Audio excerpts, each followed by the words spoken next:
Alright, you guys, welcome to day 2. So today we're going to learn to determine what makes the Habsburgs of Spain absolute monarchs and what effect their rule has on the Spanish people. So we're focusing in on what are the 6 traits of an absolute monarch and what ways did Philip II of Spain meet the 6 traits of an absolute monarch, and how could Philip II's actions be viewed as an abuse of power. So we're going to go ahead and start and look at our hair deck. So remember, you are self-guiding this pear deck. It's going to be the same code, but you're going to be able to click on it differently yourself. So I have the code attached in Google Classroom in case you can't see this one here. But you'll be able to click on to the next one at web. So absolutism, all about these kings in Europe using their full power to control the people within their kingdom.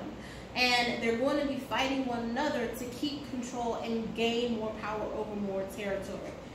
So when we look at a review of what you did yesterday, the 6 books of the Commonwealth. Who wrote the 6 books of the Commonwealth? Go ahead and choose your choice here. Alright, so you should have correct answers for this pear deck, especially since you can go back and rewind like from day 1. So put correct answers in.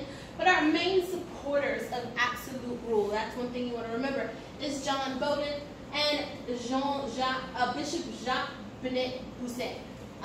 They both support divine right and absolute rule.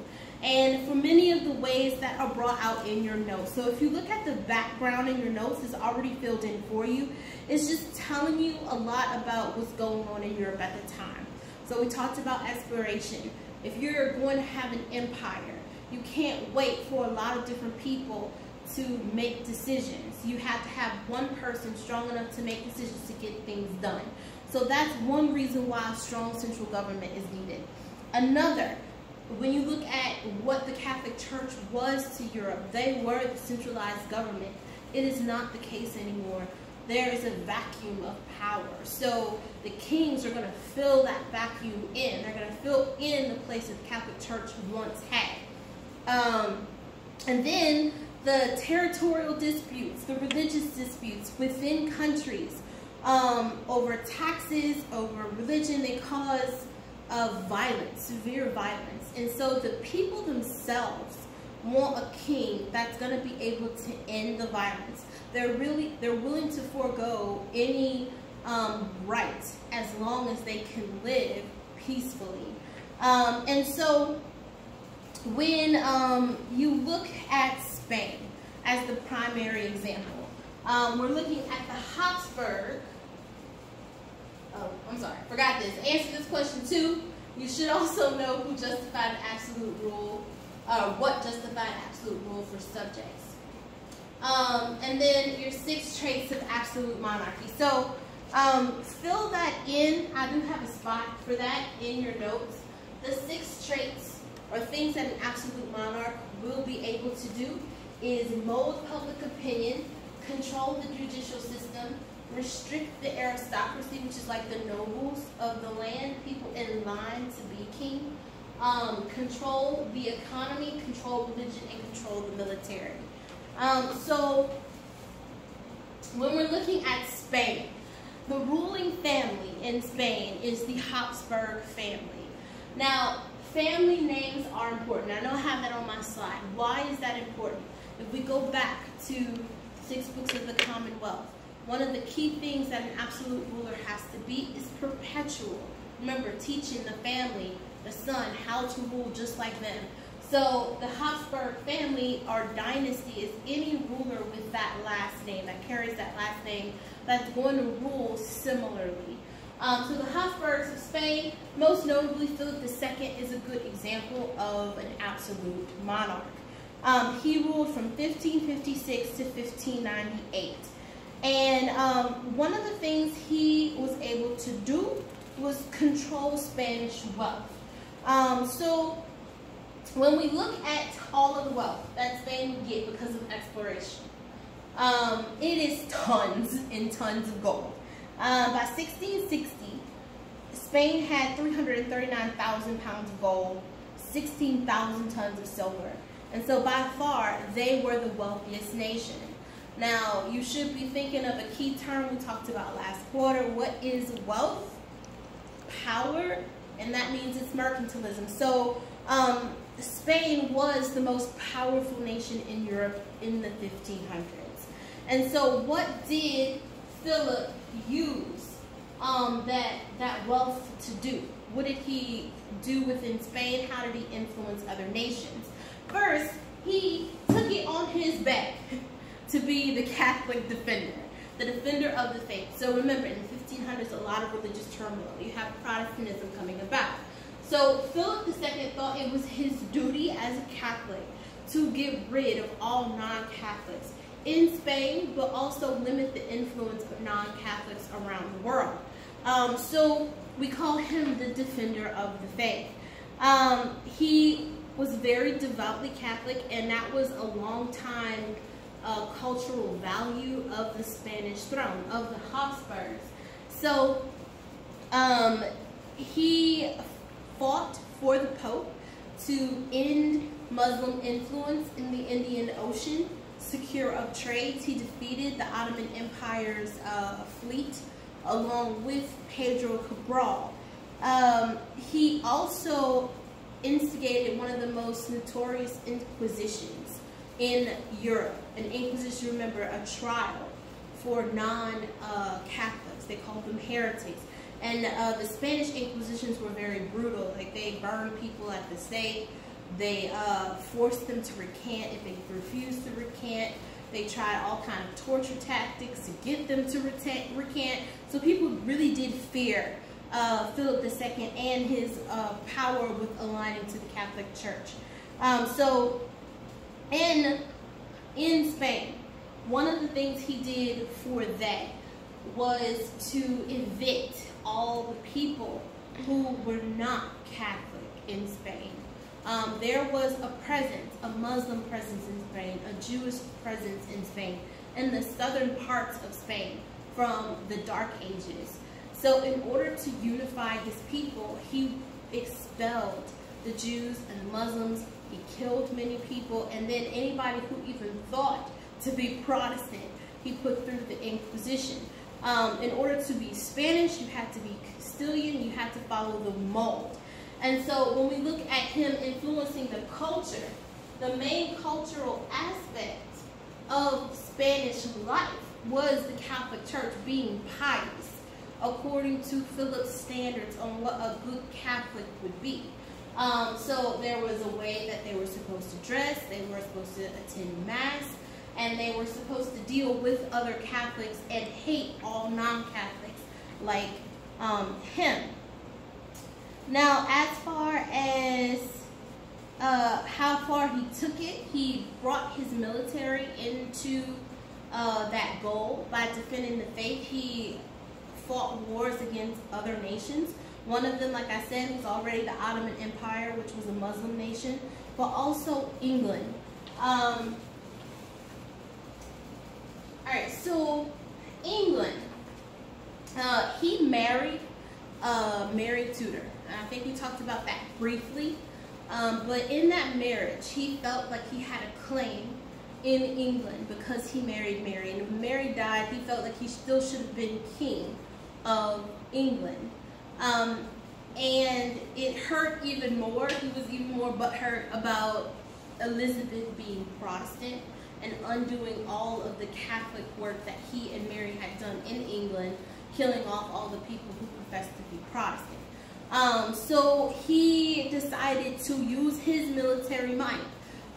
It was a unilateral decision by himself to go and wage war with Elizabeth. And one of the most notable battles in this war is the Battle of Gravelines in 1888.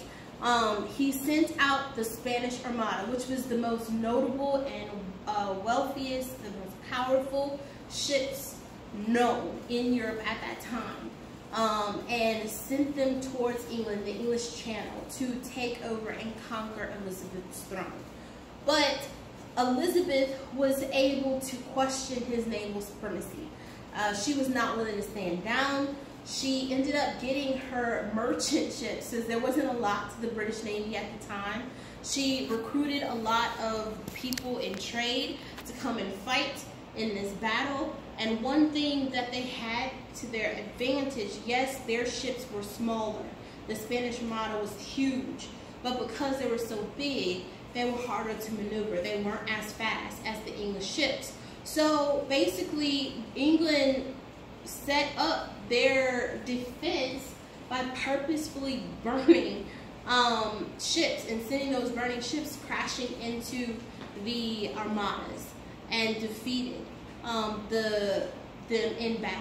And so once that happened, it let everybody in Europe know that the Spanish Armada can be defeated, and that weakened Spain's power, because they really relied on the threat of the Armada to keep their ports, to keep their colonies, to keep their trade whole.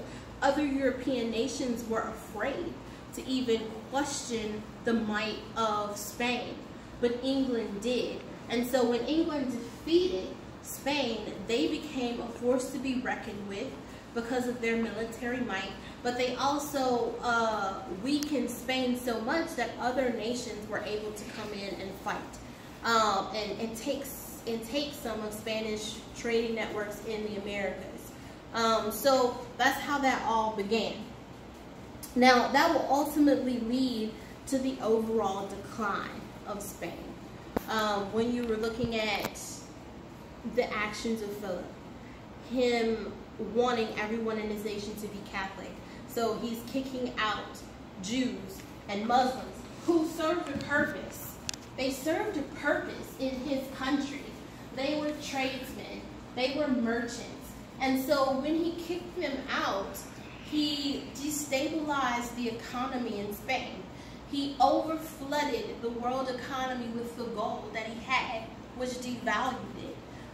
So even though he had supreme power, a lot of his decisions were clouded with his focus of defending the Catholic faith instead of maintaining the power of Spain. And Spain paid a heavy cost. They ended up declining in power and other people taking their space. So ultimately, inflation of gold and the weakness of the Armada will lead to the decline of Spain. So when we reflect over the things that Philip II did, how some of the things he controlled, you see that he did control the military, he did control religion, he controlled the public opinion. But if you were to look at his actions, yes, there would be some people that would agree with his actions. There wasn't a lot of conflict. He was very resolved in his decisions, but did they all have good outcomes? Who would feel that he abuses power and why? So I want you to answer that question. What would some people in Spain view as abuses of power? What would you, if you were living in Spain, feel is an abuse of power? And explain.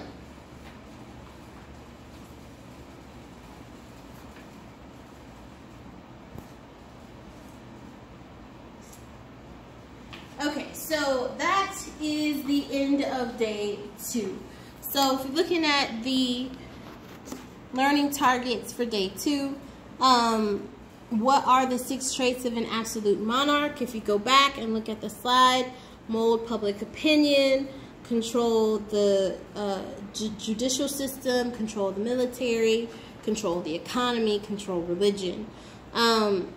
What did Philip II do to prove that he was an absolute power? His actions in defending the faith, the Catholic faith, bled into all 6 of those traits. So he controlled the military to those ends, he controlled the economy to those ends, but ultimately his decisions did cause the people to suffer. And so how could his actions be used as an abuse of power? By denying religious freedom in Spain, he took valuable citizens out of Spain, people who had a position and a role, like the Jewish Muslims traders that were in the south of Spain, adding economic gain.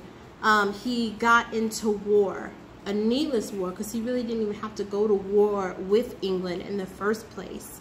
And it cost him his notoriety and the prominence of the Spanish Armada. So ultimately, Spain will fall because of a lot of the decisions that he made unilaterally by himself. All right, that's the end of day 2.